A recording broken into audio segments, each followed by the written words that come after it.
हरे कृष्ण ओम ज्ञानतिमिरन्धस्य ज्ञानाञ्जनशलाकया चक्षुरुन्मीलितं येन तस्मै श्रीगुरवे नमः. हरे Krishna. When we change the state of our mind, then only we'll be able to understand Krishna. It's not possible otherwise. So, why people in the material world they say we cannot see Krishna? Because they don't have access. Even in material science also, we want to see protons, electrons, neutrons, and we study about them. We study about DNA structure. We cannot see them actually. We need to see them means you need to really have a proper understanding of it. If you show any picture of DNA structure or electrons, protons, if that image is shown to us, which is taken by a powerful microscope, electronic microscope, we cannot understand only that. They draw it nicely and show us in some 3D and all, but it is not like that. You need to have a special, like very deeper understanding and qualification to see. For a material object like that, how is for spiritual things? So this is very important. That's what Ishopanishad also says that okay, Lord is far, Lord is near, Lord is no, He's inside, He's outside, everything. What it means is Lord is inconceivable. That means He is beyond logic, beyond our sense perceptions. For us to understand Him, we need to develop a certain vision. What is that vision? That you have to see every living entity connected to Him. We should have respect, gratitude. That is actually what is culture means. If we follow the culture of Sanatan Dharma, slowly, slowly we will make ourselves qualified to access the Lord. That is the system that is given. So here Bhagavatam is trying to give that vision to us. This is the way you can see the Lord, you can access the Lord. So we should become proper scientist, spiritual scientist. Because only scientists can see electrons, protons, and DNA structures. Not everybody can see. They draw in a picture and show us, but actually they don't look like that when we look into an electronic microscope. We need to qualify ourselves to see. So that is a scientist. For us also, we need to become a spiritual scientist to understand how Krishna is. And Bhagavatam helps us to become a scientist. We have to make a thorough study, understand. And this is now every personality, when they describe about the Lord, they are having a certain realization, certain vision about the Lord. And that's why they are describing. They are giving pratyaksha for them actually. Uh, so this is for us, it is we are hearing, but for them that is direct experience of the Lord. So here, and the personalities like here Prithu Maharaj, he offered prayers to the Lord. Now he is giving a guidance also. This is how we will be able to see the Lord. He is giving a proper guidelines, and he's offering respects, which is the standard way. And because this respect and gratitude are very important to access the Lord. So Prithu Maharaj said, "O gentle members of assembly, may all good fortune be upon you. May all you great souls come to attend this meeting. Kindly hear my prayers attentively. A person who is actually inquisitive must present his decision before an assembly of noble souls." So he is very respectful, grateful. And he says, "By the grace of Supreme Lord, I have been appointed as a king. I carry the rule, I carry the scepter to rule the citizens, protect them for all dangers, give them employment according to the respective positions in social order established by Vedic injunctions." Why, according to their positions in social order, why the employment should be like that? We discussed because that will help us to protect the mind. So protect from all dangers is not only physical dangers, some thieves, rogues, and other natural calamities. It's internal protection also. And internal protection is by proper giving employment according to the social order so that their mind is peaceful. Presently, what happens is the employment is not making the mind of the people peaceful, and government is not able to provide employment for all of them. But this is the responsibility of a king to provide employment for all the people, which presently most of the governments in the world, they are failing very miserably. Nobody is able to do it because the system is very complicated. The most industrialized nations also are struggling to give employment. Like even every country has this unemployment problem. Even America or China, they're very uh, even China, which is so much of a manufacturing hub for the whole world, still it also has a problem because it is not possible to. And another thing is the people are very unsatisfied because of not getting proper employment according to their nature. Even though they get employed, but they are not happy with what they are getting. Their mind is not satisfied. That's the reason they go into so many wrong things. So Maharaj Pratis, I think that upon the execution of my duties as king, I shall be able to achieve the desirable objectives described by the experts in Vedic knowledge. The descendants is certainly destination is certainly achieved by the pleasure of Supreme Lord, who is the seer of all destiny. So I will do it, and because I am doing it rightly, I will get a proper position. That's what Prithu Maharaj says. Then he says that as a king who does not teach the citizens about their respective duties in terms of Varna and Ashrama, but to simply extract tolls and taxes from them, is liable to suffer from the impious activities which have been performed by the citizens. In addition to such degradation, the king also loses his own fortune. So this is they should teach them. See, again, it is the same thing. We have to teach according to Varna and Ashrama, which is according to the psychophysical nature, which is very much needed for us to gain peace of mind. Otherwise, mind will not be peaceful. Even if we do things according to what we like, also still there is a struggle, but that struggle is easier than doing something which we cannot.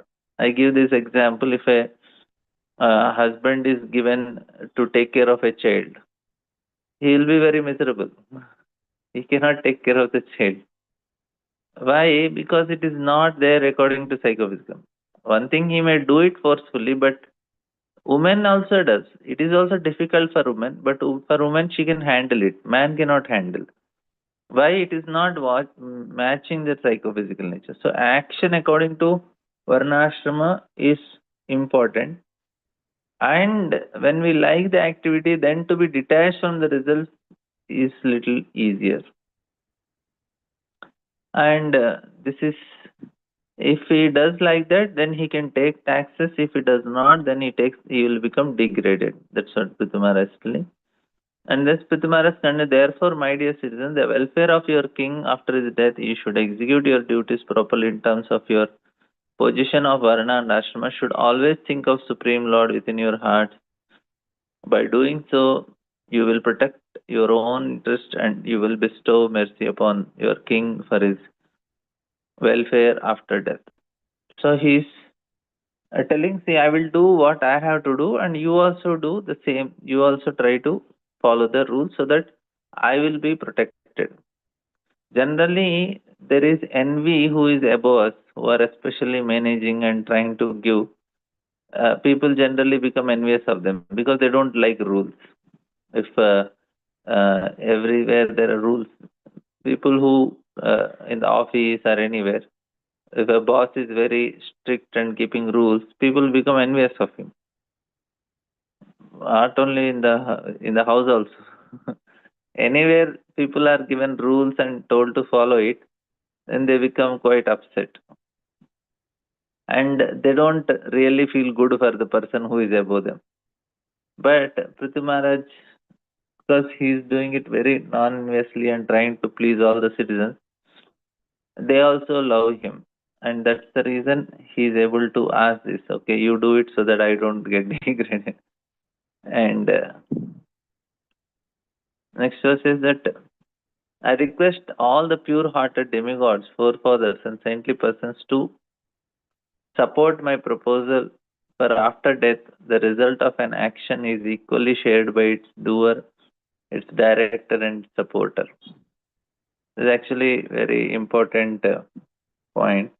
He says that the government of Prithu Maharaj was perfect because it was administered exactly according to the orders of the Vedic injunctions. Prithu Maharaj has already explained that the chief duty of the government is to see that everyone executes his duty and is elevated to the platform of Krishna consciousness. The government should be so conducted that automatically one is elevated to Krishna consciousness. King Prithu therefore wanted his citizens to cooperate fully with him, for if they assented, they would enjoy the same profit as he after death. If Prithu Maharaj is a perfect king, were elevated to heavenly planets, citizens who cooperated by approving of his methods would also be elevated with him.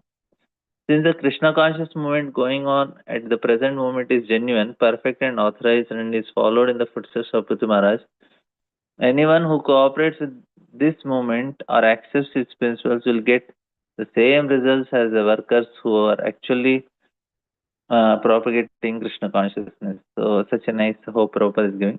What he's telling, you follow me, wherever I go, you will go. And Prabhupada is in the spiritual world, we'll also be in spiritual world because we are just doing whatever he's telling. This is the method.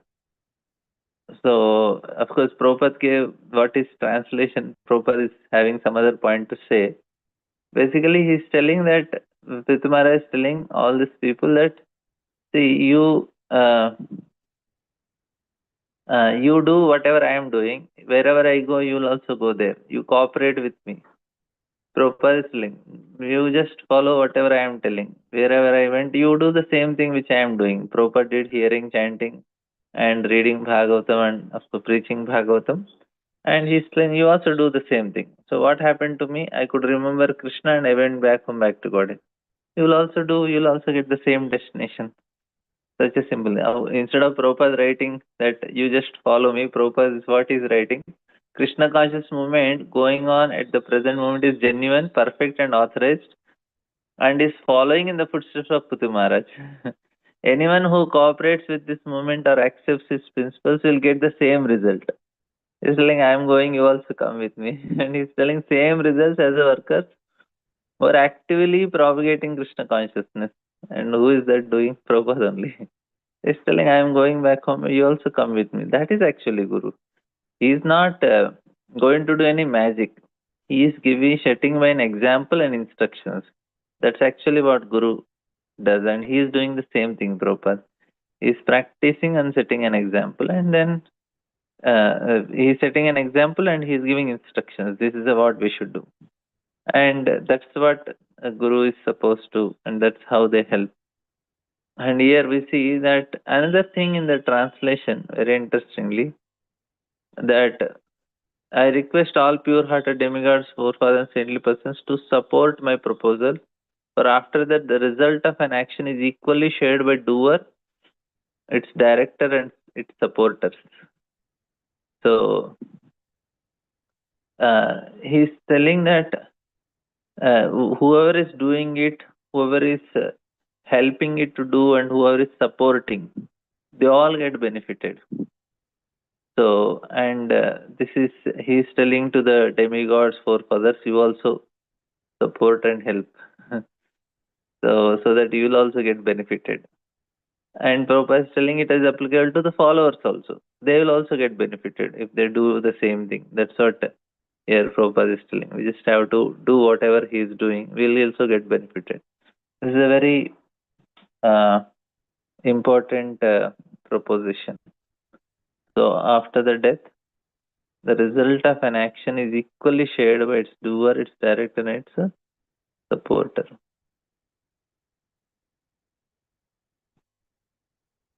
So So wherever that is actually what Bhagavad Gita also says.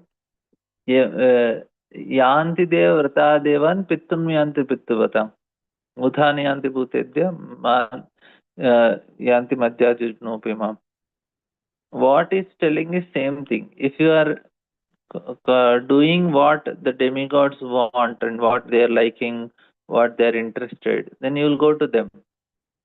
But if you are equally sharing what a pure devotee and you are doing, you are supporting a pure devotee, then we'll go wherever the pure devotee is there.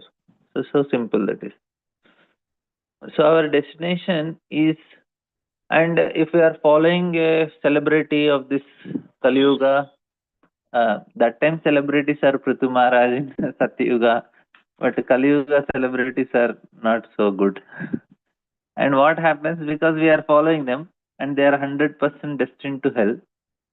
Why they are destined to hell? Because they made many people do sense gratification. They encouraged sense gratification and they kept more people into bewilderment.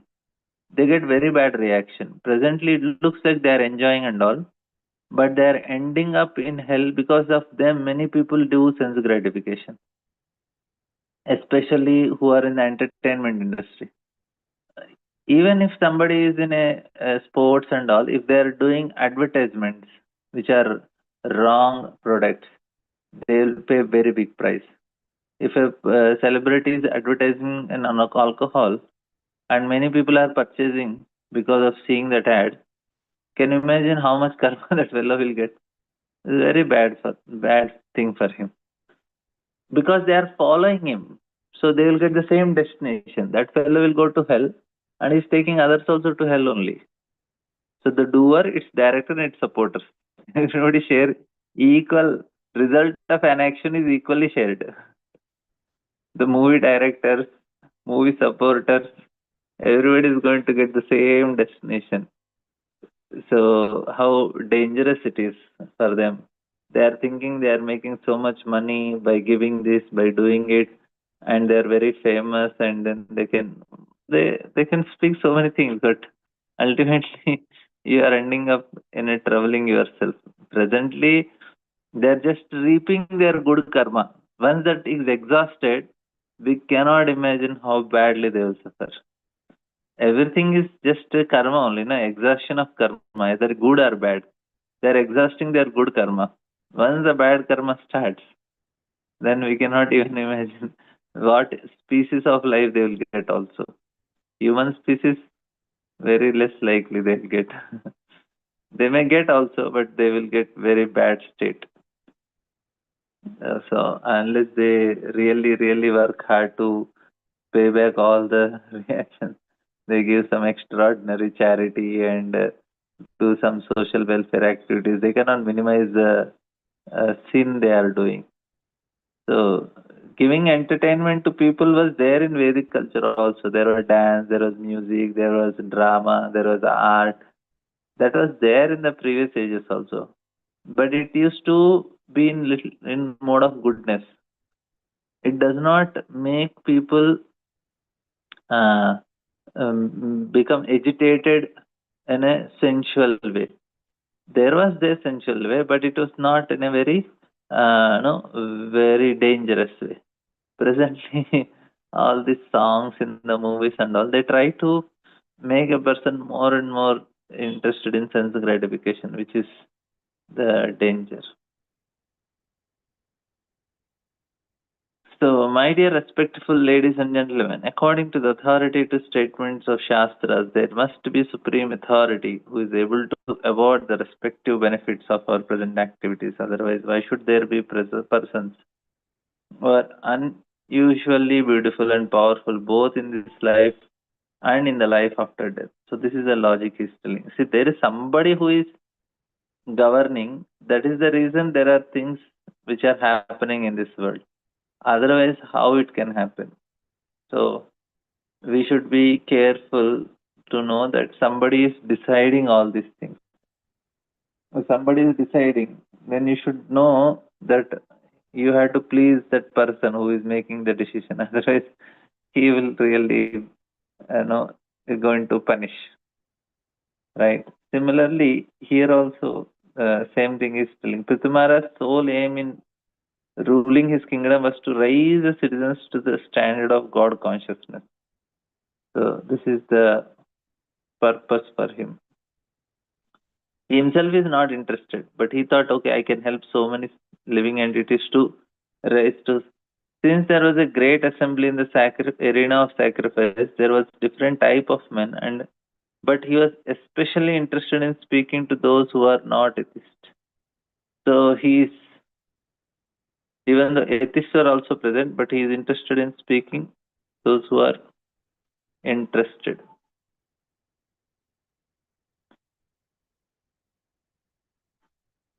Who are not atheist. It has already been explained in the previous verse that Prithu Maharaj advises citizens to become Adokshajadiya, which means God conscious or Krishna conscious.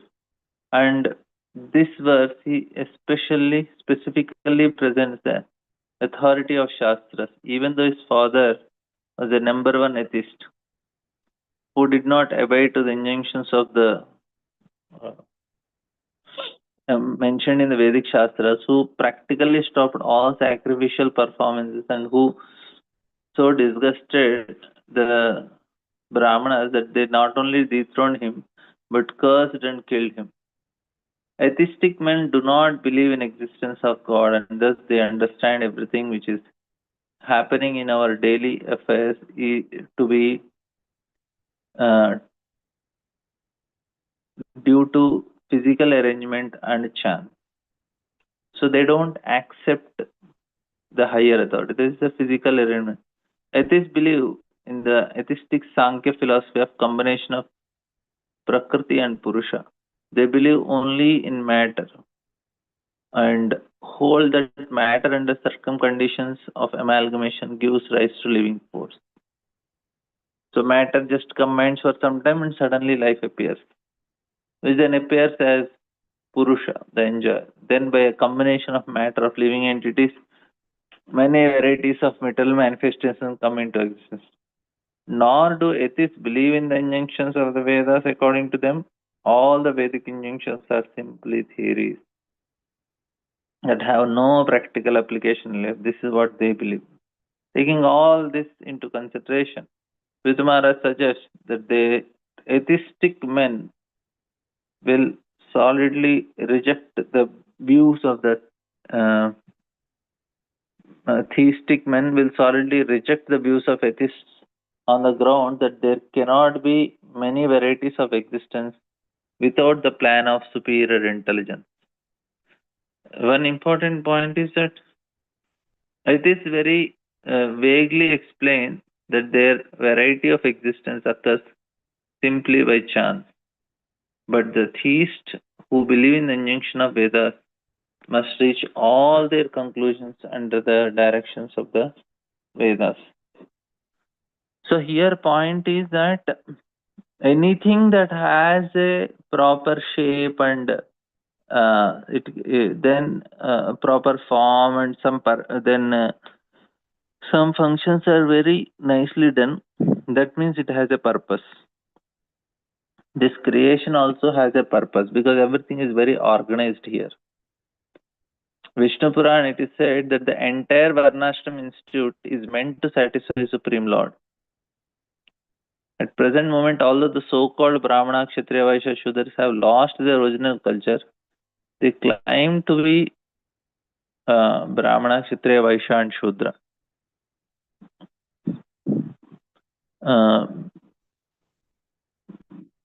This is by birth. And they have lost that. Yet they reject the proposition that such social and spiritual order specially meant for worshipping Vishnu. The dangerous Mayavadi theory set forth by Shankara that God is impersonal does not tally with the injunctions of the Vedas. So Sri Chaitanya Mahaprabhu therefore advised Mayavada Bhashya Mayavadis are greatest offenders of Supreme Lord. One who does not abide by the orders of the Vedas is called Nastika or atheist. When Lord Buddha preached this theory of non-violence, He was obliged to deny the authority of Vedas, and for this reason, he was considered by the followers of Vedas to be a Nastika. But although Sri Chaitanya Mahaprabhu very clearly initiated that the followers of Lord Buddha's philosophy are Nastika, it is because of their denial of authority of Vedas. He considered the Shankarites who wanted to establish Vedic authority by trickery and who actually followed the Mayada philosophy of Buddha's school to be more dangerous than Buddhists themselves. At least Buddhists directly say that they don't believe in God. Mayavadis, they say they show that they are believers, but they are also same thing only. So, यथा प्रवृत्तिर्भूतानां येन सर्वमिदं ततं स्वकर्मणा त्वम् अभ्यर्च सिद्धिं विन्दति मानव. This is by worshipping the Lord, who is the source of all beings and who is all pervading, man can, in the performance of his own duty, attain perfection.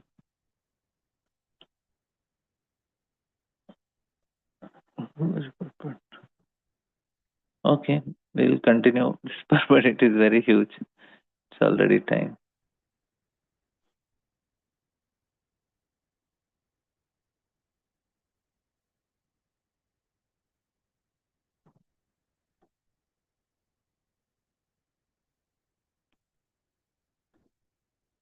Hare Krishna. Thank you all very much. Kurandara Srimad Bhagavatam ki jai, Srila Prabhupada ki jai.